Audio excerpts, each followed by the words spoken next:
현대인들은 스스로를 지식인이라고 자처합니다. 인류 역사를 통틀어 봤을 때 과학이 이렇게 발전한 기간이 불과 한 500여 년 정도밖에 안 되니까 현대인들이 스스로 지식인이라고 할 만도 합니다. 그런데 오늘 본문 이사야 5장 21절을 보니 그 당시가 2800년 전이거든요. 그런데 그들도 스스로를 지식인이라고 자처한 걸 알 수 있습니다. 스스로 지혜롭다 하며 스스로 명철하다고 했습니다. 선지자 이사야는 이들에게 화 있을진저라고 5번째의 경고를 합니다. 최근에 베스트셀러 사피엔스를 보면 인간 역사의 발자취를 크게 3개의 구간으로 인지혁명, 농업혁명, 과학혁명, 그 혁명을 일으킨 호모 사피엔스가 지혜롭게 지식인이라고 설명을 합니다. 과연 인류는 지식을 혁명처럼 발전시켜 왔습니다. 그래서 지금은 4차 산업혁명 시대, 스마트 시대로 들어가고 있습니다. 도시 전체가 스마트해집니다. 무인 자동차가 운행하며 빌딩과 주택들이 알아서 가동하는 스마트 시티에 사는 시대가 바로 코앞에 와 있습니다. 그러니 인간은 스스로를 지혜롭다고 할 만도 합니다. 그러나 선지자는 경고합니다. 스스로 지혜롭다 하며 스스로 명철하다 하는 자들은 화 있을진저. 그래서 오늘 본문을 세상 지혜의 결말이라는 제목으로 말씀 증거할 때에 은혜의 시간이 되시기를 바랍니다. 사람들이 스스로를 지혜롭다고 생각하는 데는 2가지의 경로가 있습니다. 쉽게 말해서 문과와 이과입니다. 이 문과 출신들은 인생 문제에 대한 해답을 인문학에서 찾으려고 합니다. 철학과 사상과 이념과 미학을 표출하면서 사람들은 스스로를 지혜롭다고 생각합니다. 그래서 인문학도들은 과거 역사상의 거장들이 남겨놓은 그 많은 지혜들, 세상의 지혜들 열심히 스터디해가지고 자기가 어떤 주장을 펼칠 때는 그런 것들을 이렇게 인용을 해서 자기 논리를 펴면 설득력이 올라가고 사람들이 그것에 동의를 해줍니다. 그래서 사람들은 이런 사람을 엘리트라고 칭하면서 환호하고 팬이 됩니다. 그리고 팬인 자기 자신들은 엘리트를 알아본다 해서 자기 자신들을 지식인이라고 자처합니다.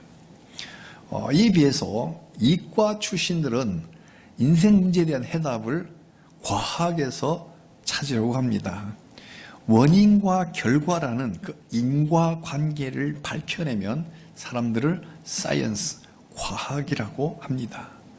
이 과학에 반복되며 규칙성을 가져서 일반적으로 적용할 수 있는 일반화를 시켜내면 이것을 이론이라고 부릅니다. 이런 과학적 연구들의 그 눈부신 발전으로 우리 시대는 하루가 다르게 스마트해지고 있습니다. 정말 사람들은 스스로를 지혜롭다고 할 만합니다. 그러나요, 아이러니하게도 과학자들은 최첨단의 끝에서 발견해낸 건 우리가 지혜롭다가 아니에요. 정반대. 우리가 알아낸 것, 우리가 아는 건 아무것도 없다는 걸 우리가 알아냈다. 아이러니한 발견이죠. 우리 20세기 대표적인 과학자 아인슈타인도 내가 알아낸 건 바닷가 백사장의 그 수많은 모래알 중에 한 톨이다 라고 하는 그런 유명한 말을 남겼습니다. 그렇습니다. 인문학 쪽에 우리 현대의 철학자들 대부분은 신이 있다고 인정합니다. 니체는 신이 죽었다고 하지만 현대의 철학자들 거의 대다수가 신이 있다라고 동의하고 있어요. 물론 우리가 믿고 있는 여호와 하나님과 같은 이 아닙니다. 그럼 모든 만물에 신이 있다라고 하는 그런 또 다른 이상한 신이 있다라고 이야기를 합니다. 현대 과학자들은 인간이 알아낸 건 아무것도 없다. 근데 그걸 우리가 안다라고 증언합니다. 이렇게 인문학과 자연과학 쪽의 대표 선수들이 우리는 지혜롭지 않다라고들 이야기를 하는데도 불구하고 사람들은 예나 지금이나 스스로를 지혜롭고 명철하다고 계속 주장하고 있습니다. 그런데 말입니다. 이게 뭐가 문제일까요? 인간이 스스로를 지혜롭다고 하는 것이 뭐가 문제이기에 하나님의 선지자 이사야는 화 있을진저라고 경고까지 하는 걸까요? 결론은 재앙을 부르기 때문입니다. 지혜가 재앙을 부르는 것이 아니라 스스로 지혜롭다고 생각하는 교만, 하나님 없이도 살아갈 수 있다는 이 교만이 결국 재앙에 이른다고 경고합니다. 스스로 충분히 지혜롭기 때문에 더 이상 하나님 필요 없다. 이것이 바로 하나님의 경고를 불러일으키고 화가 미치게 됩니다. 사람들이 의사결정을 할 때는 그 의사결정에 다다른 방법은 사람마다 다 다르겠죠. 어떤 사람들은 맹목적으로 그냥 덮어놓고 결정할 수도 있고요. 또 어떤 사람들은 아주 직관적으로 바로 결정할 수도 있고, 또 어떤 사람들은 철학적으로 이렇게 사변을 하면서 근거를 가지면서 그러면서 결정할 수도 있고요. 어떤 사람들은 과학적으로 분석도 하고 종합도 하고 이렇게 하면서 의사결정을 할 수 있습니다. 다 자기 나름의 그 어프로치를 통해서 자기 지혜를 따라 의사결정을 합니다. 의사결정 방법이 매우 다양하죠. 다 다릅니다. 그런데요, 사람들이 의사결정하는 것을 자세히 보면 이렇게 다 다른데 거기에 한 가지 공통점이 있습니다. 그건 마치 하나님이 안 계신 것처럼, 그래서 하나님에게 물어보지 않고 결정한다는 점이 동일합니다. 이게 문제인 이유는 하나님의 뜻이 아닌지를, 아니면 하나님의 뜻인지를 분별하지 않는다는 데 있어요. 명철의 개념은 distinguish, 분별에 있습니다. 영적 분별을 안 해요. 하나님을 거부하는 죄가 됩니다. 그래서 성경이 경고합니다. 잠언서 3장 5절에 내 명철을 의지하지 말라. 7절에 스스로 지혜롭게 여기지 말지어다. 그 대신에 마음을 다하여 여호와를 신뢰하고 여호와를 경외하며 악을 떠날지어다. 디시전 메이킹, 의사결정을 할 때 하나님의 백성이라면 최종적으로 마지막 단계에서 하나님의 뜻인지 여부를 분별해야 합니다. 성경적 가치, 하나님의 뜻에 합당한지를 맨 마지막 기도하며 하나님 음성 들으며 결정을 해야 옳은 삶의 자세입니다. 그런데 사람들이 자기의 지혜, 자기의 명철, 거기에 의지해서 최종 결정을 내리니 하나님 제껴놓았기 때문에 화 있을진저라고 경고장을 받습니다. 사람들이 왜 이렇게 됐을까요? 사람들은 왜 의사결정을 할 때 자기 지혜와 자기 명철을 따라 결정을 하고 하나님께 아예 묻지도 않는 걸까요? 그 이유는 스스로 충분히 지혜롭다고 여기기 때문입니다. 정말 지혜로울까요? 실상은 어리석기 짝이 없습니다. 로마서 1장 21절로 23절에 분명하게 나타납니다. 사람들이 하나님을 알되 하나님을 영화롭게도 아니하며 감사하지도 아니하며 오히려 그 생각이 허망하여지며 미련한 마음이 어두워졌나니 스스로 지혜 있다 하나 어리석게 되어, 한 번 더, 스스로 지혜 있다 하나 어리석게 되어 썩어지지 아니하는 하나님의 영광을 썩어질 사람과 새와 짐승과 기어다니는 동물 모양의 우상으로 바꾸었느니라. 스스로 지혜 있다고 하지만 어처구니 없게도 하나님의 영광을 썩어질 우상으로 바꾸었습니다. 그래서 어리석음에 스스로 빠집니다. 예수님이 이걸 명확히 말씀하신 비유가 저 유명한 누가복음 12장의 어리석은 부자 비유입니다. 한 부자가 자기에게 말합니다. 자기에게 내 영혼아, 내 영혼아, 평생 먹을 걸 쌓아놨으니 이제 평안히 쉬고 먹고 마시고 즐기자. 이 사람 재테크를 잘했나 봅니다. 창고에 가득가득 쌓아놨으니 분명 스스로 지혜롭다고 할 만합니다. 그러나 하나님은 이 사람에게 어리석은 자여, 오늘 밤에 내 영혼을 찾으면 그 물건 누구 것이 되겠냐라고 물으십니다. 사람이 이렇게 천년만년 살 것처럼 스스로 지혜 있다고 생각하지만 실은 어리석고 미련합니다. 자, 그렇다면 성도인 우리는 어디서 지혜와 명철을 얻을 수 있을까요? 세상 사람들은 에듀케이션, 교육이라고 말들을 합니다. 글을 배우고 깨우쳐서 책을 읽을 줄 알게 되면 인류가 수천 년간 쌓아왔던 그 많은 지혜들을 배우고 익힐 수 있습니다. 모국어뿐만 아니라 외국어까지 배워서 선진 문명을 다 익히고 배워서 경쟁력을 갖출 수 있게 됩니다. 그러면 가난에서 벗어나고 경쟁력을 가지고 부를 축적할 수 있게 됩니다. 그런데요, 이 교육이 부를 쌓게 하는 역할은 하겠지만 정말 지혜롭게 할까요? 정말 그렇게 지혜로웠다면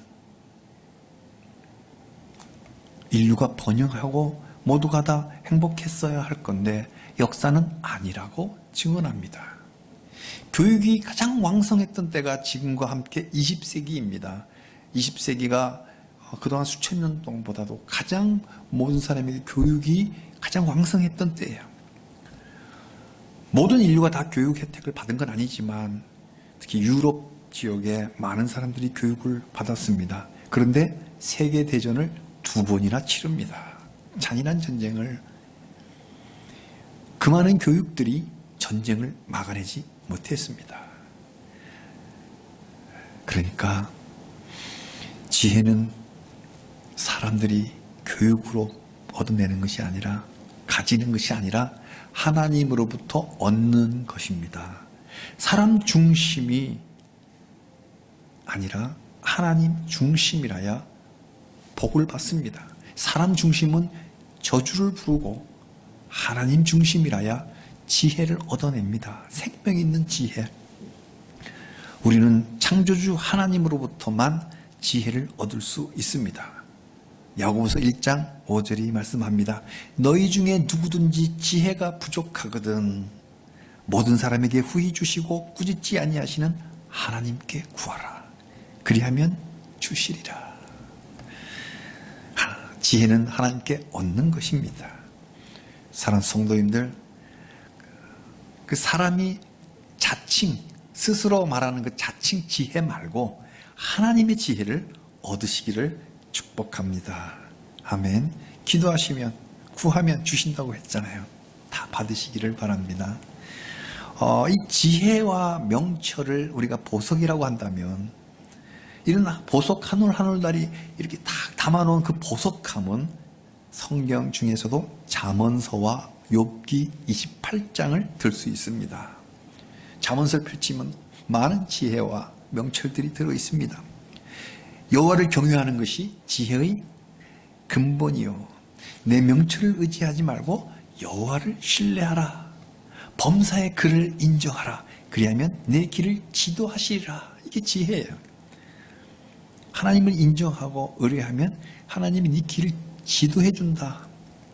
이게 지혜로운 것이요. 지혜를 얻는 자는 생명을 얻고 여호와께 은총을 얻을 기림이니라. 아멘. 지혜로운 여인은 자기 집을 세우며 지혜로운 아들은 아비를 즐겁게 하여도 미련한 자는 어미를 없인 여기느니라.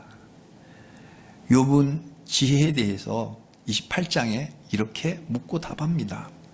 지혜는 어디서 오며 명철이 머무는 곳은 어디인고? 하나님이 지혜의 길을 아시며 명철이 있는 것을 아신다고 증언합니다. 그리고 그 증언에 대한 증거로 욥은 의외의 근거를 댑니다. 아주 과학적인 근거를 댑니다. 아주 의외입니다. 25절입니다. 하나님이 바람의 무게를 정하신다. 바람의 무게. 저희 백그라운드는 공학입니다. 그런데요, 바람의 무게를 측정해 본다, 계측해 본다라고 생각해 본 적이 한 번도 없습니다. 바람의 무게라. 욥이 어느 시대 사람인데 이런 생각을 했을까요? 일단 그 자체에 놀랐습니다. 바람의 무게를 현대 과학은 측정하고 있는 걸까요? 글쎄요, 우리 전문 분야가 아니라서 잘 모르겠어요. 바람이란 공기의 이동이잖아요. 고기압에서 저기압으로 흘러가는 공기가 이동하는 것이고, 이동을 한다 그러면 거기에 시간의 개념과 거리의 개념이 들어가면 스피드, 속도가 나옵니다. 미터 퍼 세크, 1초에 몇 미터 갔냐, 이게 바로 속도입니다. 근데 이게 바람이 살랑살랑 2m, 3m 불면 미풍이지만 25m 초속, 30m, 40m 불면 이건 재난이 닥쳐옵니다. 그래서 이 태풍을 예보하기 위해서 기상학이 발달되면서 공기의 이동에 대해서 학문이 과학이 발달되죠. 그런데 그 기상학에서 바람의 무게까지 측정하는지는 잘 모르겠습니다.